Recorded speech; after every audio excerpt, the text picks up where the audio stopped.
Hello everyone, आज का topic है टेंस। टेंस का हिंदी अर्थ होता है काल। टेंस से हमें यह पता चलता है कि कोई काम कब हुआ। इंग्लिश ग्रामर के अनुसार टेंस 3 टाइप के होते हैं: प्रेजेंट टेंस, पास्ट टेंस और फ्यूचर टेंस। प्रेजेंट टेंस का मतलब है वर्तमान काल। पास्ट टेंस का मतलब होता है भूत काल और फ्यूचर टेंस का मतलब होता है भविष्य काल। इसलिए आप लोग यह याद रखें कि टेंस 3 प्रकार के होते हैं: प्रेजेंट टेंस, पास्ट टेंस और फ्यूचर टेंस।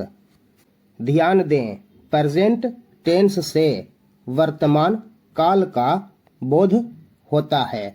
पास्ट टेंस से भूतकाल का बोध होता है और फ्यूचर टेंस से भविष्य काल का बोध होता है।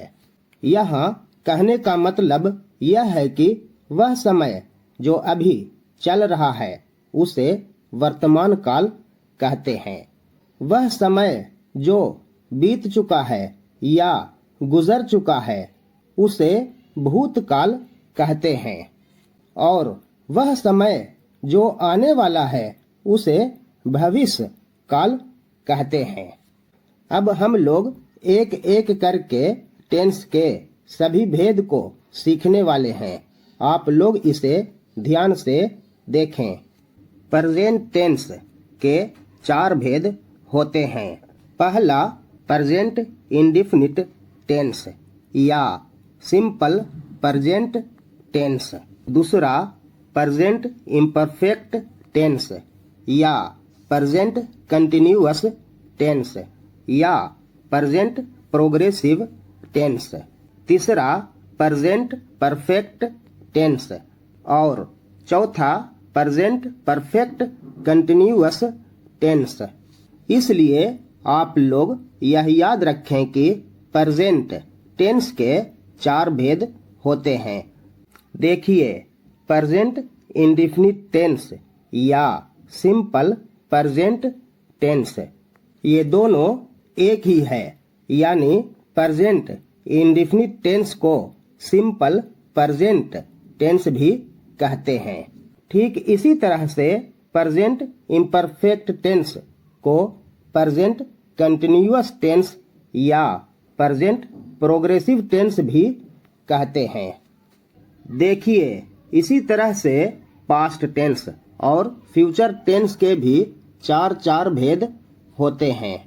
देखिए, इसे याद करने के लिए कोई ट्रिक नहीं है, इसलिए आप लोग इसे बार बार रट्टा मारकर अच्छी तरह से याद कर लें। अब हम लोग प्रेजेंट इंडेफिनिट टेंस या सिंपल प्रेजेंट टेंस की स्टडी करने वाले हैं। आप लोग इसे ध्यान से देखें। प्रेजेंट इंडेफिनिट टेंस या सिंपल प्रेजेंट टेंस के पहचान: हिंदी वाक्य के क्रिया के अंत में ता हूँ, ती हूँ, ते हैं, ती हो, ते हो, ती है या ता है लगा रहता है। जैसे मैं पढ़ता हूँ, तुम पढ़ते हो, वह पढ़ता है, राम पढ़ता है। देखिए, इन सभी हिंदी सेंटेंसेज के आखिर में ता हूँ, ते हो, ता है लगा है। इसलिए आप लोग यह याद रखें कि जिस हिंदी सेंटेंस के आखिर में ता हूँ, ती हूँ, ते हैं, ती हो, ते हो, ती है या ता है लगा रहता है, वह सेंटेंस प्रेजेंट इंडेफिनिट टेंस में है। आई होप आप लोग प्रेजेंट इंडेफिनिट टेंस के पहचान को अच्छी तरह से समझ गए होंगे। अब सवाल यह उठता है कि इसे इंग्लिश में कैसे ट्रांसलेट करें। तो इसके लिए आप लोग इस रूल को याद रखें। सबसे पहले सब्जेक्ट लिखें और उसके बाद मेन वर्ब लिखें और उसके बाद ऑब्जेक्ट या अदर वर्ड लिखें।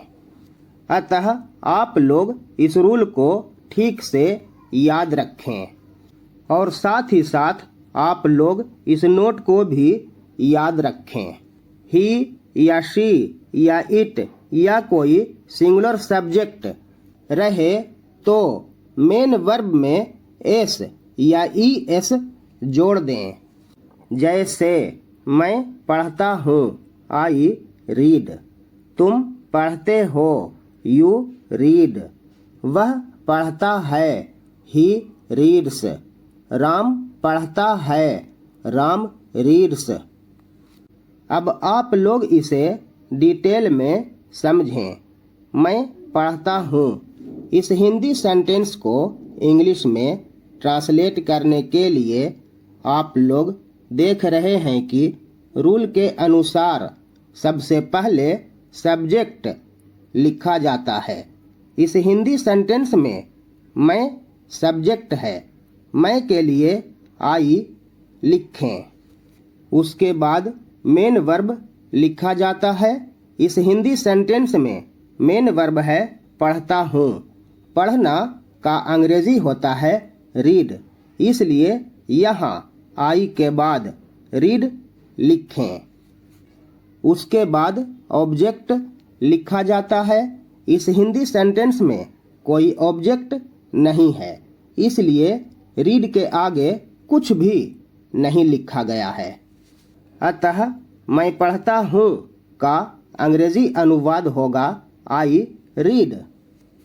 अब आप लोग दूसरे सेंटेंस को भी समझ लीजिए। तुम पढ़ते हो। इस तरह के हिंदी सेंटेंस को इंग्लिश में ट्रांसलेट करने के लिए आप लोग देख रहे हैं कि रूल के अनुसार सबसे पहले सब्जेक्ट लिखा जाता है। इस हिंदी सेंटेंस में तुम सब्जेक्ट है। तुम के लिए यू लिखें और उसके बाद वर्ब लिखा जाता है।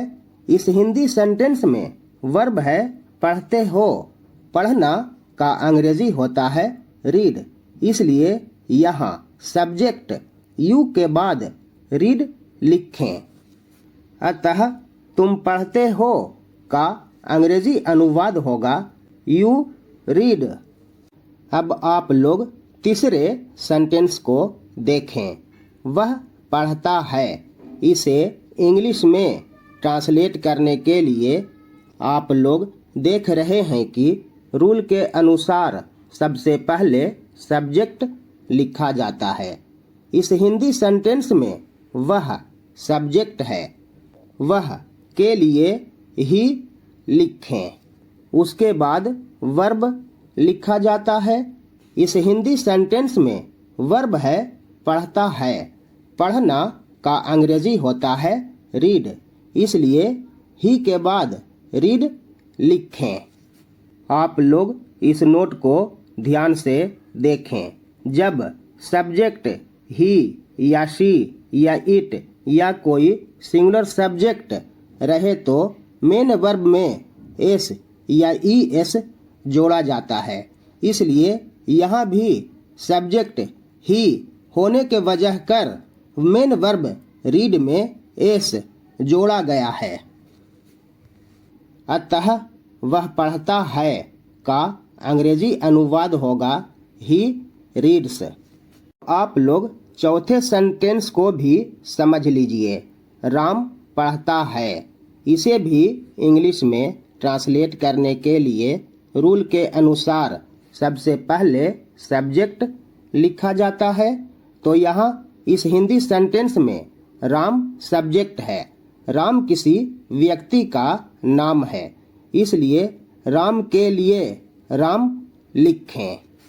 उसके बाद वर्ब लिखा जाता है। इस हिंदी सेंटेंस में वर्ब है पढ़ता है।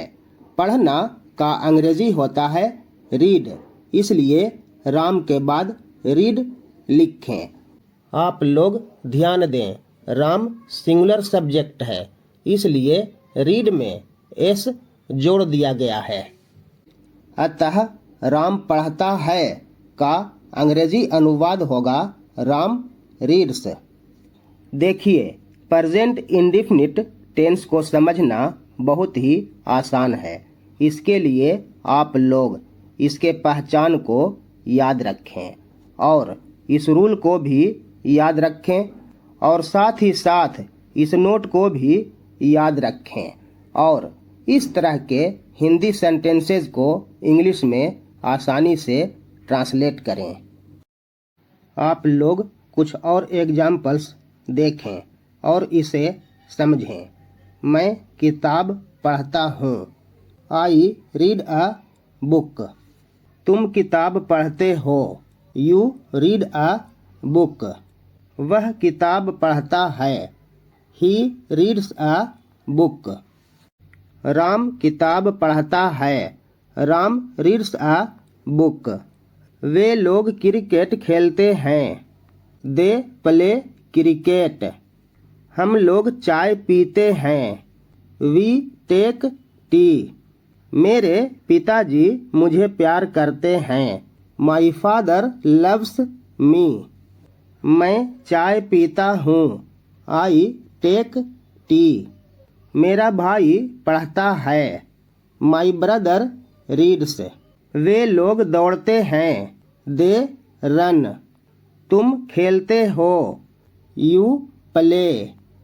आप लोग ध्यान दें, चाय पीना का अंग्रेजी होता है टेक टी, न कि ड्रिंक टी। अब आप लोग नेगेटिव सेंटेंस को भी देखें और इसे समझें। नेगेटिव सेंटेंस बनाने के लिए सबसे पहले सब्जेक्ट लिखें और उसके बाद डू या डज लिखें और उसके बाद नॉट लिखें और उसके बाद मेन वर्ब के फर्स्ट फॉर्म लिखें और उसके बाद ऑब्जेक्ट लिखें। अतः आप लोग नेगेटिव सेंटेंस बनाने के लिए इस रूल को याद रखें और साथ ही साथ इस नोट को भी याद रखें। ही या शी या इट या कोई सिंगुलर सब्जेक्ट के साथ डज का प्रयोग करें और आई या वी या यू या दे या कोई प्लूरल सब्जेक्ट के साथ डू का प्रयोग करें।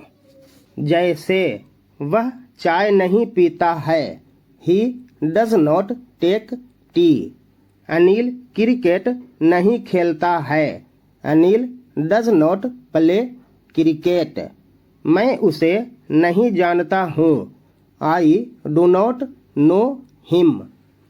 तुम किताब नहीं पढ़ते हो। You do not read a book. अब आप लोग इसे डिटेल में समझें। वह चाय नहीं पीता है। इसे अंग्रेजी में ट्रांसलेट करने के लिए आप लोग देख रहे हैं कि रूल के अनुसार सबसे पहले सब्जेक्ट लिखा जाता है। इस हिंदी सेंटेंस में वह सब्जेक्ट है। वह के लिए ही लिखें। उसके बाद डू या डज लिखा जाता है। अब आप लोग इस नोट को देखें। ही के साथ डज का प्रयोग किया जाता है, इसलिए यहाँ भी ही के साथ डज लिखें। डू या डज के बाद नॉट लिखा जाता है, तो यहाँ भी डज के बाद नॉट लिखें। उसके बाद मेन वर्ब के फर्स्ट फॉर्म लिखा जाता है। इस हिंदी सेंटेंस में मेन वर्ब है पीता है। ऐसे तो पीना का अंग्रेजी होता है ड्रिंक, लेकिन चाय पीना का अंग्रेजी होता है टेक टी, इसलिए यहाँ टेक टी लिखें। अतः वह चाय नहीं पीता है। He does not take tea. आप लोग ध्यान दें, डज नॉट के लिए शॉर्ट में डजेंट और डू नॉट के लिए शॉर्ट में डोंट भी लिखा जाता है। अब आप लोग कुछ और एग्जाम्पल्स को देखें और इसे समझें। मैं नहीं पढ़ता हूँ, आई डू नॉट रीड, या आई डोंट रीड। तुम स्कूल नहीं जाते हो, you do not go to school, या you don't go to school. अब आप लोग इंट्रोगेटिव सेंटेंसेस को देखें और इसे समझें। इंट्रोगेटिव सेंटेंस बनाने के लिए सबसे पहले डू या डज लिखें और उसके बाद सब्जेक्ट लिखें और उसके बाद मेन वर्ब के फर्स्ट फॉर्म लिखें और उसके बाद ऑब्जेक्ट लिखें। अतः आप लोग इंट्रोगेटिव सेंटेंस बनाने के लिए इस रूल को याद रखें। जैसे क्या मैं खाता हूँ, डू आई ईट। क्या हम लोग पढ़ते हैं, डू वी रीड। क्या वह खेलता है, डज ही प्ले। क्या तुम उससे प्यार करते हो, डू यू लव हिम। क्या वह क्रिकेट खेलता है, डज ही प्ले क्रिकेट। अब आप लोग कुछ इस तरह के भी इंट्रोगेटिव सेंटेंस को देखें और इसे समझें। आप लोग ध्यान दें। सबसे पहले सब्जेक्ट के अनुसार डू या डज लिखें और उसके बाद सब्जेक्ट लिखें और उसके बाद नॉट लिखें और उसके बाद मेन वर्ब के फर्स्ट फॉर्म लिखें और उसके बाद ऑब्जेक्ट या अदर वर्ड लिखें। या सबसे पहले सब्जेक्ट के अनुसार डोंट या डजंट लिखें और उसके बाद सब्जेक्ट लिखें, उसके बाद मेन वर्ब के फर्स्ट फॉर्म लिखें और उसके बाद ऑब्जेक्ट या अदर वर्ड लिखें। जैसे क्या तुम उसे नहीं जानते हो, do you not know him, या डोंट यू नो हिम। क्या वह चाय नहीं पीता है, does he not take tea, या डजेंट ही टेक टी। आप लोग ध्यान दें। क्या तुम उसे नहीं जानते हो और क्या वह चाय नहीं पीता है। ये दोनों सेंटेंसेज इंट्रोगेटिव के साथ साथ निगेटिव में भी है। अतः आप लोग इंट्रोगेटिव विद निगेटिव सेंटेंस बनाने के लिए इस रूल को याद रखें और इस तरह के हिंदी सेंटेंसेस को इंग्लिश में आसानी से ट्रांसलेट करें। इन सभी वर्ड्स को देखें और इसे समझें। What, when, where, why, how, who, whom, which, how many, whose। इन सभी वर्ड्स का प्रयोग क्वेश्चन करने के लिए किया जाता है, इसलिए इन सभी वर्ड्स को क्वेश्चन वर्ड्स कहते हैं और इन सभी वर्ड्स में WH लगा है, इसलिए इसे WH वर्ड्स भी कहते हैं। अब आप लोग इन सभी हिंदी सेंटेंसेस को देखें और इसे समझें। तुम क्या पढ़ते हो, तुम कहाँ रहते हो, वह कहाँ रहता है, तुम क्यों नहीं पढ़ते हो। इस टाइप के इंट्रोगेटिव सेंटेंसेस को इंग्लिश में ट्रांसलेट करने के लिए आप लोग इस रूल को याद रखें। सबसे पहले WH वर्ड या क्वेश्चन वर्ड लिखें, उसके बाद डू या डज लिखें और उसके बाद सब्जेक्ट लिखें। सब्जेक्ट के बाद अगर सेंटेंस निगेटिव में है तो नॉट लिखें और उसके बाद मेन वर्ब के फर्स्ट फॉर्म लिखें और उसके बाद ऑब्जेक्ट या अदर वर्ड लिखें। जैसे तुम क्या पढ़ते हो, व्हाट डू यू रीड। तुम कहाँ रहते हो, वेयर डू यू लिव। वह कहाँ रहता है, वेयर डज ही लिव। तुम क्यों नहीं पढ़ते हो, why do you not read या वाई डोंट यू रीड। अब आप लोग इसे डिटेल में समझें। तुम क्या पढ़ते हो। आप लोग देख रहे हैं कि रूल के अनुसार सबसे पहले WH वर्ड यानी क्वेश्चन वर्ड लिखा जाता है। इस हिंदी सेंटेंस में WH वर्ड है क्या। क्या के लिए व्हाट लिखें और उसके बाद सब्जेक्ट के अनुसार डू या डज लिखा जाता है। इस हिंदी सेंटेंस में तुम सब्जेक्ट है। तुम का अंग्रेजी होता है यू। आप लोग जानते हैं कि यू के साथ डू का प्रयोग किया जाता है, इसलिए यहाँ व्हाट के बाद डू लिखें और उसके बाद सब्जेक्ट लिखा जाता है।